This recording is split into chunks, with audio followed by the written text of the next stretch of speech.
You're listening to the Autism Weekly podcast. Each week, we share community voices and bring light to stories that increase awareness, acceptance, equity, access, and inclusion. If you haven't already, subscribe to join the Autism Weekly family. I'm your host, Jeff Skibitsky. This week, we're joined by David Geslak, also known as Coach Dave, a pioneer in using exercise to support individuals with autism. He's the founder of a fitness program taught in 9 universities and has partnered with the American College of Sports Medicine to create the Autism Exercise Specialist Certificate. David has dedicated his career to empowering the autism community through movement. Today, we'll discuss how exercise supports development, share strategies for daily routines, and highlight the global impact of his work. Welcome to the podcast, David Geslak. Mr. Jeff, thanks for having me. Oh, it's my pleasure. And you're returning to us, which is wonderful, because this is something that I think a refresher is so needed, just because for families, for individuals that identify autistic, for professionals, this is all information that we need to know so that we can incorporate it appropriately. There's a lot of well-intended individuals out there that are trying to, create opportunities for exercise and fitness, but having guidance, I think, makes it more personalized, makes it more appropriate to that particular individual. And I think that you're going to guide us on this. But before we go there, I want you to be able to share your backstory again, because I think that it's important to know what drove you into both the autistic community and the field of exercise and fitness. Yep. No, happy to do so. And I'll try to keep it brief. But 21 years ago in 2004, I was training a father. I had a gym that was meant for youth fitness. However, just to keep the doors open, I had to train athletes and adults. And one of the fathers I was training brought me his son on the autism spectrum. And he said, can you teach him sports, but he can't skip? Mm-hmm. I knew nothing about autism, did not learn it in my undergrad. I have a degree in health promotion from the University of Iowa.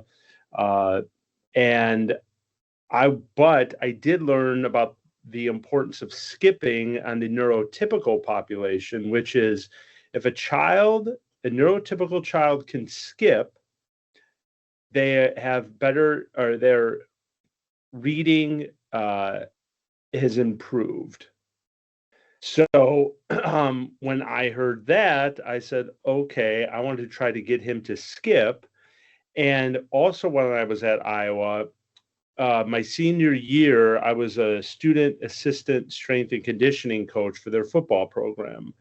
And my role there was to reteach Olympic lifts, like the squat, the power clean, even the bench press, because those athletes, high school athletes, right, it's typically about quantity, not quality. So the way that I was taught was to break it down. So I used that same approach to get this boy to skip, and I was able to do so in 4 sessions. Oh, wow. Mom was crying. Dad was wide-eyed. The boys, Joseph, his smile was ear to ear. And that was my first connection. I went on to continue to work with him and then others for about 3 years privately and in small groups. But then I started to see in through that time the diversity of the spectrum. Mm-hmm. And the more I began to work with them and seeing results, but also there was a lot I didn't know. So I actually left my gym and then went to go work at a school for children with autism. One of the oldest therapeutic day schools in Illinois. It's called Giant Steps. But I went there as to be a paraeducator. Mm-hmm. So that is where I got my training. I mean, really more of a master's degree, if you think about it, in autism. I was working with high school age students, changing diapers on them. But more importantly, seeing all these kids and in speech, OT, social skills groups, getting them off the bus, seeing their day. And after about a year of doing that, the school said, can you start our fitness program? So I did. did that for 3 years, created a program that worked, but then really knew that there was, I think, a bigger opportunity to educate professionals and help more families. And that's why I started Exercise Connection. And to sum it up, I've now been to 9 countries, training parents and professionals, working with the American College of Sports Medicine. We've come a long way, but there's still a long way to go. Yeah, well, I mean, just going back and just hearing your journey is that there are so many folks that are behavior technicians and paraeducators out there, and it's inspiring to know that, hey, you know what? I started in this position. It kind of pushed me into a passion, and then that passion led me to the innovation or the creativity to now create this particular field or to really drive into specializing to help support individuals. You hit on something, though, that I'd love to, I guess, educate myself a little bit more on. But you mentioned that the physical exercise, something like skipping, was almost like a neurological exercise at the same time. It's starting to build some of those connections and being able to kind of help with whether it's cognition or whether it's reading. Is this a common occurrence with a lot of exercise and movement? Well, specifically for those with autism and related disabilities, the benefits of exercise extend beyond the health related. So that is, there's academic improvement, there's behavioral improvement, there is on-task behaviors improved, social skills improve, even language development. And I think that's the big thing that I know we advocate to educate for parents or other professionals outside of the physical or the exercise industry, but even special education professionals, right? Like, ironically, this is what schools are trying to do to help these kids in a classroom, is get their bodies more regulated and calm, right? Have them be more attentive to whatever tasks they're teaching. But across the country, exercise is not a primary intervention used. It doesn't get a lot of respect in the schools when all the research is there to support them. So it's sad, but these are the things that we still try to educate families on and say, look, you have a voice here, and by no matter what, by whatever happens, what's happening politically right now, currently, it's a mandated by IDEA law that kids with disabilities should get physical education. But the schools aren't going to tell them that. And I've been in those IEP meetings, but the parents, they need to know, because if they start saying it, things are going to start to happen. Absolutely. And I mean, you mentioned the word sad, but it's absolutely disappointing that some of these things that we know through research and that we know have an inherent benefit for so many parts of life are, I guess, receiving so little resource to make it happen. And they're trying to do it on a shoestring budget. They're not empowering people to have the knowledge, to have all of the abilities to be able to tailor programs. On that note, you built and you kind of developed and created the Autism Exercise Specialist Certificate.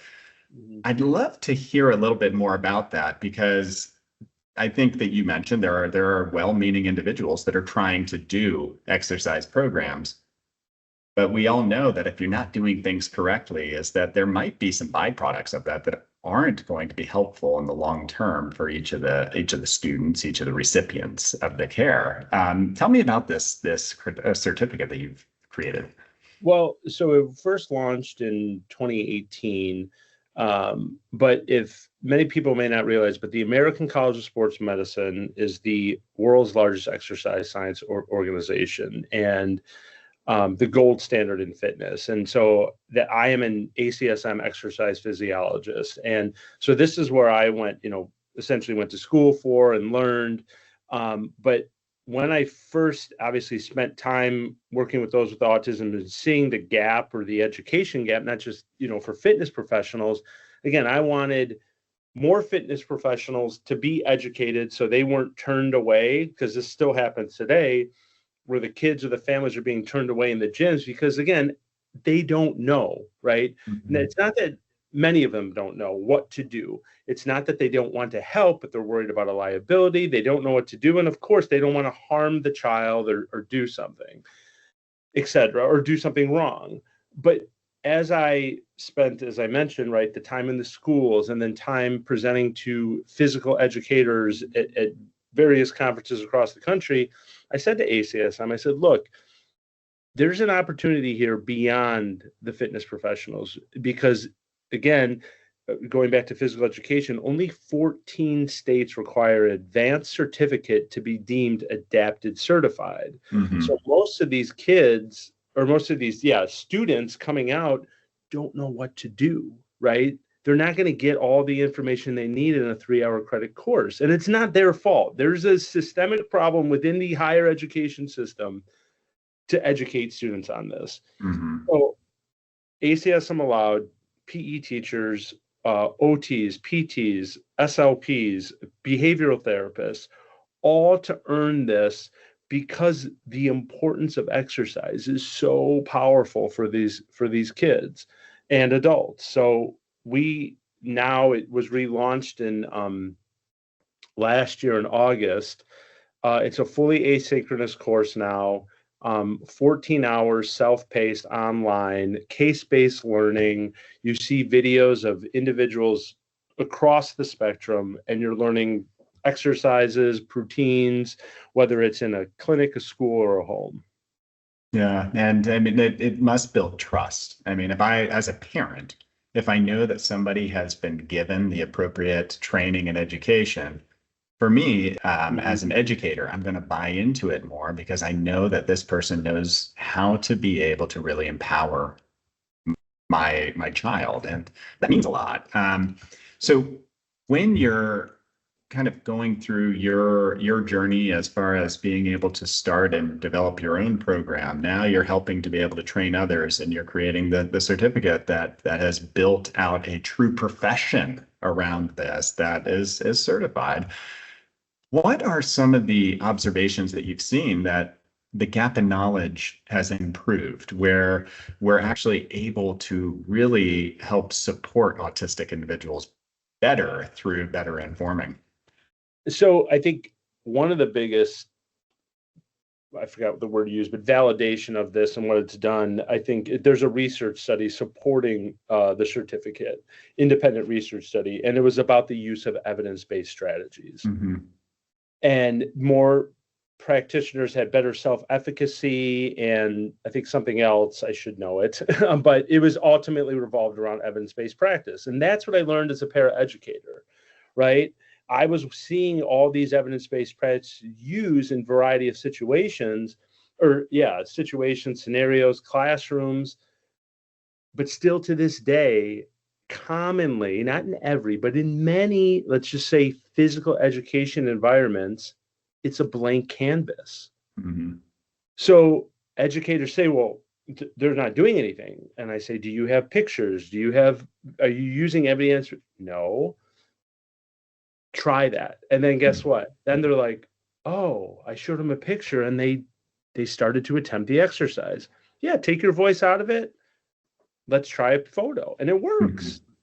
Mm-hmm. So I think that's the biggest thing is foundational practice. And not only does it apply to those with autism, right? A picture, it applies to a neurotypical child or student or client, and it can work with any individual. And that's the thing that we're trying to teach is start there, right? Mm-hmm. Unfortunately, there is no miracle exercise program or formula that I could provide, because as we know, right, I'm sure you've said it on your podcast here, right? If you met one child with autism, you've met one child with autism, but it's how do they learn best? And then how are we going to apply exercise in the strategies or the protocols that help them learn? Absolutely. And then for autistic individuals, when you're trying to kind of identify some of the core areas that improvements are occurring. You mentioned that it occurs in reading. I would imagine that it helps with self-regulation. And one of the things that immediately comes to mind for me is the social impact, is that children engage oftentimes their social relationships around physical play, around being able to engage that way. So what are some of the biggest impacts you feel like running an appropriate exercise program really does for children? And do you have any stories of some of the impact or individual kind of successes that you've seen out there? I mean, it's a lot to answer there, but yes, I can answer a lot of that. So I think the biggest impact and what is not measurable, and maybe there is a researcher or scientist that can measure it, but is that confidence building, right? That's not only what I've seen, what we hear from others, right? Is that they're more confident. You see a smile, you see an engagement, and I think that speaks of volumes. And you hear that from families, right? So we've seen and heard those stories across the world. Mm-hmm. I think again, some specific stories. I mean, the skipping story was one, right? But God, there is so many. I think going back to working with the school district, and there was a pretty challenge. He would be defined as like level 3 autistic, and they're like, he's not gonna do this. And I saw the child because I observed, and I was working with their teams. And for example, he was like, a runner, a eloper, would lick his hands and wouldn't sit still. And I kind of bit my tongue to the paraeducators. I said, they went through this all day training. I'm like, just focus on what I told you, show Mm-hmm. some pictures, etc. I went back like 3 weeks later, and they pulled me aside. They're like, hey, he did it. I said, he did what? They're like, he got down on the ground and he was there and he attempted to do the exercise. I go, what did you do? We put a picture down. That's it. Yep. Right. What I like to remind professionals and parents is it's teaching exercise is 75% understanding autism, 25% understanding exercise. Mm-hmm. If you go to an exercise professional and they start, and I tell this to exercise professionals, if you start spitting out anatomy and all these synapses and all these big words, it doesn't matter. It doesn't matter to the families, and for this population, it doesn't matter, especially to those kids. What it matters is that you can draw a connection with them and you understand how they learn. Once you do that, that's when things are going to happen for that child, that family. Yeah, and it's the how do you learn, but it's also the motivation to why, is that we all have different reasons that we're going to engage in exercise, and knowing what is important for an individual it's going to get that dedication. It's going to get them wanting to engage. It's going to get the motivation to continue it outside of a training session.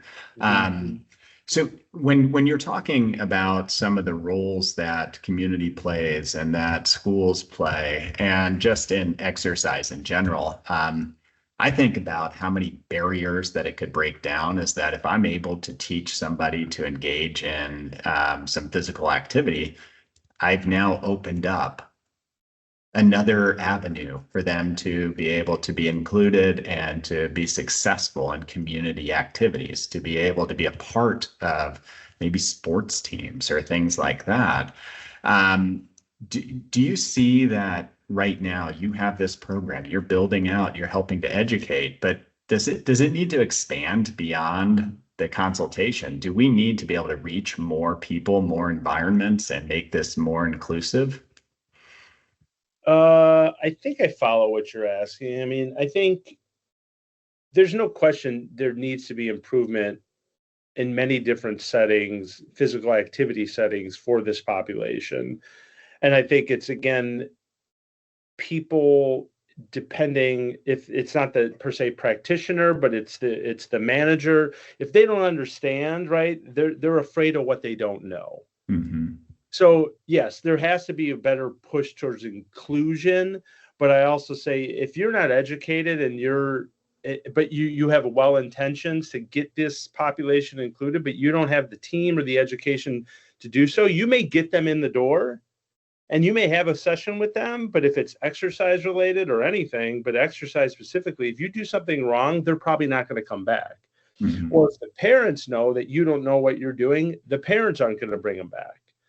So yeah, there still needs a lot of improvement in some areas, but I do want to mention something because I think it's important for families and even professionals to know about sports. There is nothing wrong with sports. Let me start there. But when we think about team sports for this population, I would say those are not autism friendly for a majority of them. Why? Because it involves communication, social skills, it's unstructured, it involves typically a lot of advanced gross motor or motor planning. That is all the challenges that those with autism commonly have. So many parents are well, let's put them in sports. Maybe for some. Mhm. But when you think of exercise, right? Working one-to-one with the trainer and maybe slowly progressing on exercise. Think about that for an autistic individual. They've gone through ABA or behavioral therapy with a one-to-one with someone. They've gone to speech and OT one-to-one commonly with someone, right? So that environment right there is more set up for success than a field, a gymnasium that's the most unsensory friendly environment in the entire school. So I think parents really need to understand, and people need to understand, like, yeah, we need to look at these types of environments first to get them physically active for their health, and then all the other types of benefits that come with it. Yeah. And it's almost like triaging and going through, hey, at first I got to get the skill building, and then I can start generalizing. With that generalizing component, I definitely hear what you're saying about just saying, hey, let's just sign this child up for a team. But I've seen some of those middle gaps, like the Miracle League sports. I've seen things like that. And my mind immediately goes to, you have these certified trainers, you have these folks that understand how to be able to empower the autistic individual that might need a little bit more tailored focus. Is the consultation going to be good for that coach of the Miracle League team? Is that consultation that your group might be able to provide on being able to say, hey, you know what, we need to make sure what I'm working on in the gym carries over in a social environment. This is what you need to be doing. Should we be having more coordination of care that way? Yeah, and I think when you mean consultation, are you also saying like at the certificate, or what are you? You know what? I think a little bit of both. I think it's the collaboration piece of making sure that trainers that are certified have a venue to be able to work directly with some of these community-based programs as well, to say, hey, this is how you do it. Yeah, no, 100. Yeah, I follow you 100%. It, like, again, you have a well-intended, or just say a professional working on the coaching team, but do they have opportunity to learn and gain knowledge? 100%. And the one thing that we talk about in our certificate course too, to trainers or other professionals, like, look, ask the families, right? Ask them what has been working in the OT, the behavioral therapy session, because don't reinvent the wheel, especially if you're bringing them into an exercise session, because then it's only going to cause them more cognitive confusion to then implement a new, or to understand a new strategy that maybe, oh, well, Coach Dave said, let's do that because he said that in slide 25 in the certificate. I also said on slide 26, ask the families what works and then use that strategy. Yeah. Right. Yeah, absolutely. I mean, they're the most informed on how their child navigates the world around them. And if you're not using that resource, you're going to fail 90% of the time. But you've also learned, because you do your work globally, so you've learned to engage directly with a family and to understand what's their priority. How does their culture affect the service, and how does that affect what you're going to be working on? Do you mind sharing with us a little bit about your global experience and what that's kind of informed you on being able to work with autistic individuals and exercise? So globally, what like, I was just recently in Abu Dhabi. I've done a lot of work in the Middle East. But globally, I feel like they're obviously years behind where we are, many of these countries. But I think they're open, not that to say we aren't, but they're open to any type of strategy, evidence-based, that can help. I think, like, specifically, I think I just said this, I was in Abu Dhabi, and culturally, yeah, things are different, right? And what I learned there also was, while our research is important, right, to start getting them to understand, not necessarily understand, maybe that's not the right word, but they look at our research, exercise or anything, and while it's critical and it drives their innovation and their research, it doesn't mean much because it's not done in their people and their culture, which was, that's not where my head's at, but I'm hearing these things and it makes sense. But exercise, especially in, in the Middle East and some of those countries, like with, I'm very literally hands-on, right? So even when I was in Egypt for the first time and I was trying to prompt the instructor, who was a female, right, to show her how to prompt a kid, it was hard because I wanted to touch and I'm not supposed to. But think about that too. Then let's take it the other way. There's some kids with autism that will not let you touch them. Yeah. So we have to, as instructors, we have to figure out, well, how am I going to prompt this kid to do this when I can't physically prompt him or her? So it's been an interesting experience overseas. I think, again, I feel that sometimes overseas they're more open to collaboration that I've seen here in the US in regards to different disciplines working together on the same objective, but sometimes professionals think, well, it's their way or the only way, and that's also a problem. I think I think it's a little bit more open that I've seen over the years. Is that flexibility of thought, whether it's culturally or whether it's just the fact that every autistic individual is an individual, is that flexibility in programming, flexibility in thought, is that taught during the certification process as far as, hey, this is how you have to adapt to an individual's needs? Yes, throughout. Because, and like I said it earlier, yeah, there is no one size fits all approach. I wish there was, because that's the question we always get, well, what should I do for my kid? Or, I wish I knew. I wish I could give it to you, but I can't. But you said it earlier too, right? It's about finding that reinforcement, that motivator. That's probably second to, okay, how do they learn best? What's going to motivate them, mom or dad? Tell me. And then we got to take that to start the structure of my program. I'm not worried about sets and reps yet. I'm just worried about structure, and then me as the instructor building the relationship with that child or that client.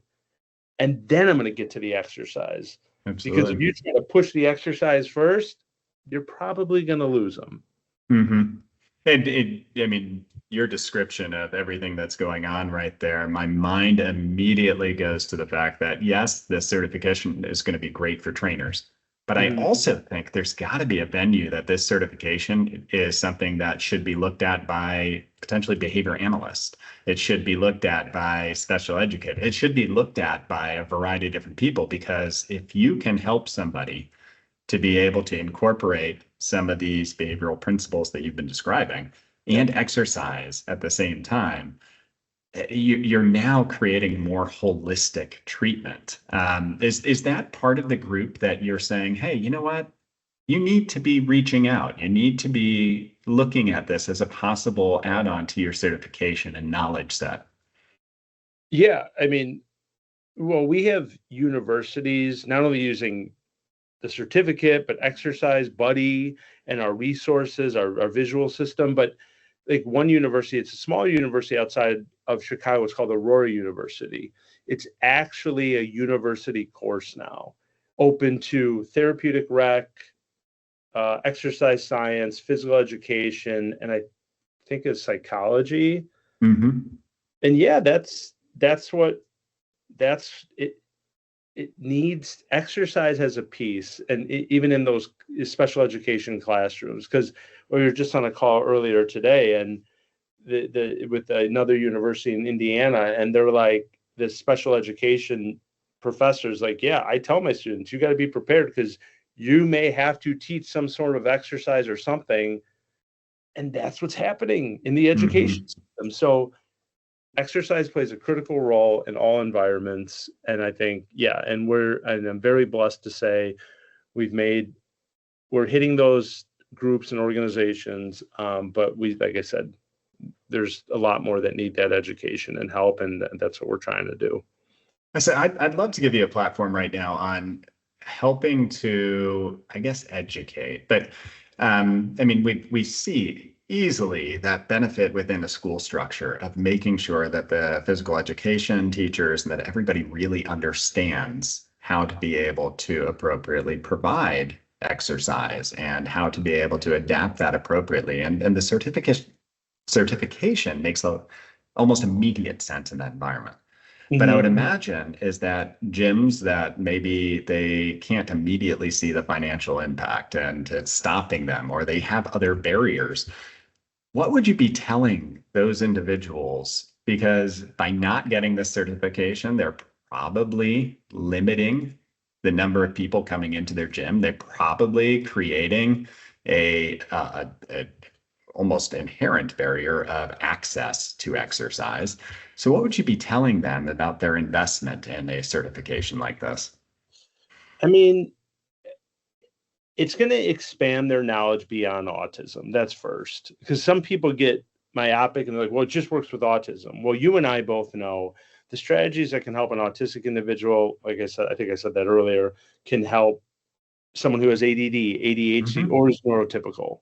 Yep. So, and we've had trainers tell us, oh, like specifically, they've said, oh, this can actually work with my senior citizen clients. I'm like, color coded, it's structure, right? It's broken down. Okay. So I think that's where they first need to think, okay, this is beyond autism. It's going to help your trainer be a better trainer for a variety of populations. But when you think about the financial piece of it, well, one, if they get into it just for the financial, parents will sift through that. So then don't even bother, right? But from a financial side of things, I've had the same client for 10 plus years. Also a routine client because he wants to come every Wednesday at 3:00. A trainer would love to have a consistent clientele every day, right? And then for the business owner who's funding that and doing it, oh, you maybe there's adults with autism who aren't working, unfortunately, or who have in a day program and they're coming in your off hours. Yeah. Okay, there's some more revenue generated for you, right?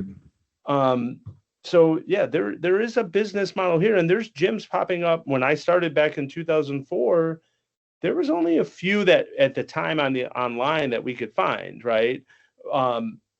But now, they're popping up everywhere because of the rise, right? And the need.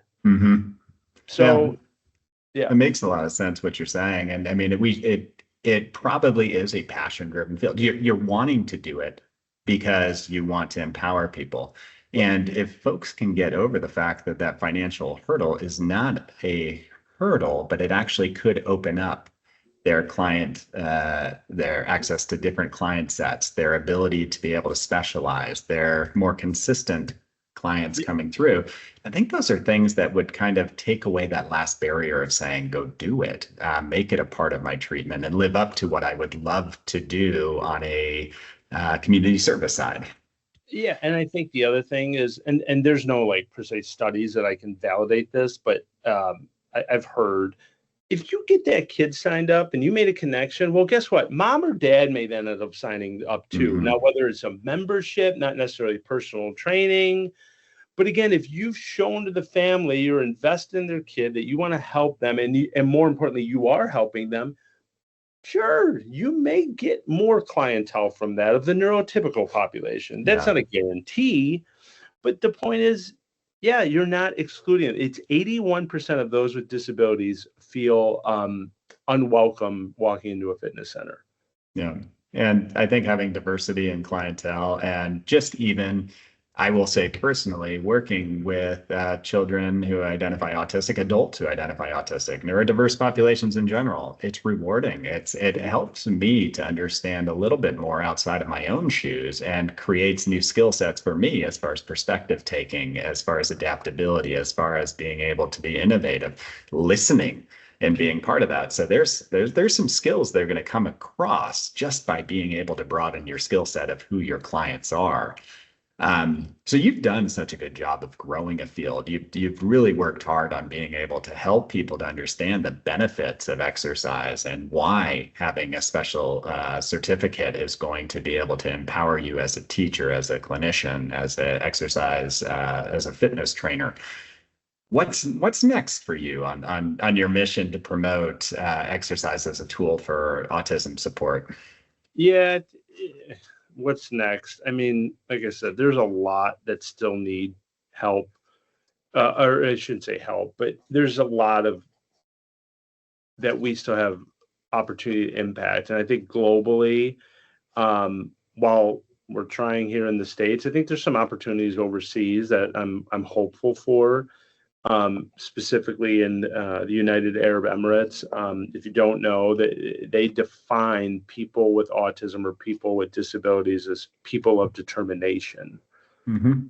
And we've had some interesting opportunities there, and we have some small little pilots going.